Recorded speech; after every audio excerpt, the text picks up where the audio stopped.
जय श्री कृष्ण। स्वागत है आप सभी का हमारे चैनल भक्ति ज्ञान में। दोस्तों, आज हम आपको कीड़ी नगरा की सींचने की कहानी सुना रहे हैं। एक गांव में एक बुढ़िया माई रहती थी। उसके दो बेटे तथा बहू थी। बुढ़िया माई भगवान श्री हरि विष्णु की परम भक्त थी। अपना जीवन दान धर्म पुण्य कार्य के कामों में लगाती थी। परंतु बुढ़िया माई कभी भी मंदिर और सत्संग में वह तीर्थ स्थानों पर नहीं जाती थी। एक बार गांव में भागवत कथा हो रही थी। बेटे ने कहा, माँ, आप सारा दिन घर में रहती हैं, आप मंदिर में भागवत कथा सुनने क्यों नहीं जाती? बुढ़िया माई ने बेटे का मन रखने के लिए कह दिया कि आज जाऊंगी, परंतु नहीं गई। ऐसा करते करते 6 दिन निकल गए। बुढ़िया माई के बेटे ने कहा, माँ, आज अंतिम दिन है, आज तो कथा सुनने आपको जाना ही पड़ेगा।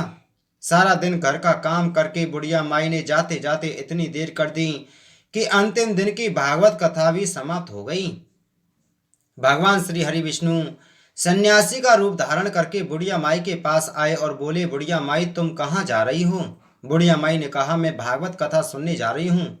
तब सन्यासी रूप धारण किए हुए भगवान श्री हरि विष्णु ने कहा, अब इतनी देर से क्यों जा रही हो? वहां तो अब कथा समाप्त हो गई, अब वहां जाकर क्या करोगी? बुढ़िया माई ने कहा, अब घर से निकली हूं तो जाकर ही आऊंगी।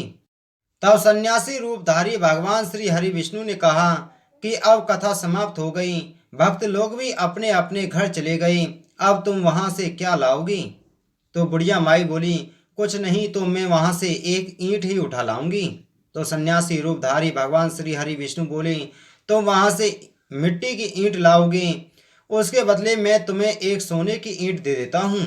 बुढ़िया माई ने ईंट ले ली और घर की तरफ चल पड़ी और विचार करने लगी कि यदि यही ईंट मैं घर लेकर जाऊंगी तो बेटे बहू झगड़ने लगेंगे, इसलिए घर के आंगन में बाहरी बुढ़िया माई ने वह ईंट जमीन में गाड़ दी। परंतु अब बुढ़िया माई का ध्यान उस ईंट की तरफ ही रहने लगा। खाने पीने घर के काम करने में सदैव बुढ़िया माई अपना ध्यान सोने की ईंट पर लगाए रखती। बेटे बहू ने पूछा, माँ, पूरे दिन घर के आंगन में क्या करती रहती हो? तो बुढ़िया माई ने कहा, मैं आने जाने वाले को देखती रहती हूँ। एक दिन बुढ़िया माई मर गई। यमराज के दूत बुढ़िया माई को लेने आए। बुढ़िया माई को लेकर धर्मराज जी के पास पहुंचे और धर्मराज जी को सारी बात बतलाई। धर्मराज जी ने बुढ़िया माई को कुतिया की योनि में दे दिया और कुतिया उसी पेड़ के नीचे बैठी रहती। बुढ़िया माई की बहू ने कहा, इस कुतिया को यहाँ से भगाओ, नहीं तो यह बच्चों को काट जाएगी। तो उसके बेटे ने उसकी पीठ पर एक लकड़ी मारी और बुढ़िया माई मर गई और बुढ़िया माई को सर्प की योनि मिली। आंगन में सर्प को देखकर बेटे बहू ने किसी को काट नहीं जाए इसी डर से मार दिया।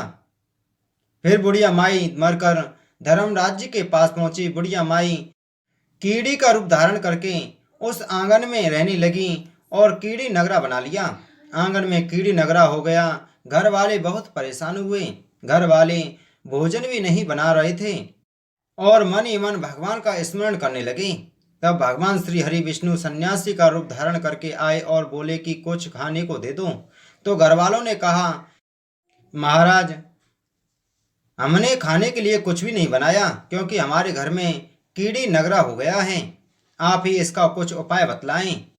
तब महाराज जी ने आंगन खोदा तो सोने की 28 ईंटें निकाली और दोनों बेटों को दे दी और कहा, तुम्हारी माँ के नाम से दान पुण्य करना, धर्मशाला बनवाना, स्कूल बनवाना, प्याऊ लगवाना, गौशाला में गाय के चारे का खाने की व्यवस्था करना। परंतु दोनों बेटे आपस में झगड़ने लगे कि तू दान कर, तू दान कर।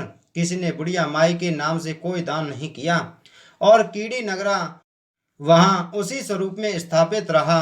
कुछ दिन बाद सन्यासी वापस आया और बुढ़िया माई के बेटों ने भगवान स्वरूपधारी सन्यासी महाराज से कहा कि हमारी घर की हालत वैसी की वैसी है, कीड़ी नगरा तो वैसे का वैसा ही है। तब साधु रूपधारी सन्यासी महाराज ने कहा, वह सोने के ईंट के टुकड़े लाओ और इन्हें बेचकर इनसे जो भी धन मिले उसे तुम्हारी माँ के नाम से दान पुण्य करो। इस कीड़ी नगरा पर शक्कर और आटा डालो। तुम ऐसा करोगे तो तुम्हारी माँ को मोक्ष प्राप्ति होगी और उनके घर में कीड़ी नगरा चला जाएगा। जो व्यक्ति प्रतिदिन सुबह प्रातः आटा और शक्कर खेड़ी नगरे पर डालता है वह सदैव धनवान, पुत्रवान, संपन्न, सुख शांति से जीवन यापन करता है। उसके घर में कभी कोई कष्ट नहीं आता है। उसका जीवन सदा सर्वदा आनंद से व्यतीत होता है। उसके परिवारजन उसे अत्यधिक स्नेह प्रदान करते हैं। कीड़ी नगरा प्रतिदिन सींचने से जुड़ी नगरी की कहानी सुनने से दान पुण्य व धर्म कार्यों में रुचि लगने से जीवन उत्तम होता है।